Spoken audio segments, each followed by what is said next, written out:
Qon bosimingiz keskin tushib ketdimi? Keling buning sabablari va unga bo'lgan birinchi yordamlar bilan tanishib chiqamiz.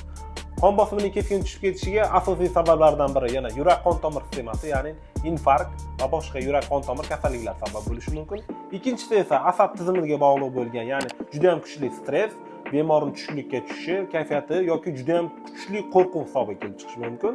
Uchinchi sabablar esa, ya'ni hayotiy jarayonlardan kechadigan sizning kam ovqat yeyishingiz va kam suv iste'mol qilishingiz, qisqa qilib aytganda, organizmning suvsizlanishi sabab bo'lishi mumkin. Qon bosimi keskin tushib ketganda qanday holatlar yuzaga keladi? Bemorda bosh aylanishi kuzatiladi, ko'ngil aynishi kuzatiladi, hatto hushdan ketish holatlari ham kuzatilishi mumkin. Bunda qanday birinchi tez tibbiy yordam muolajalar uy sharoitida ko'rsatilishi mumkin?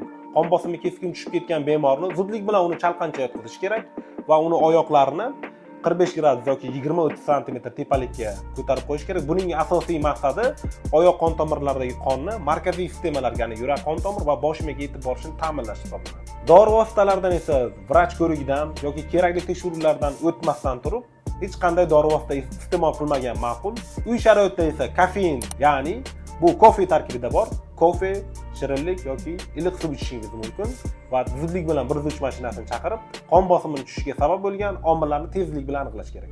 Agarda ushbu video foydali bo'lgan bo'lsa, qon bosimi tez-tez tushib turadigan yaqiningizga jo'natib qo'ying.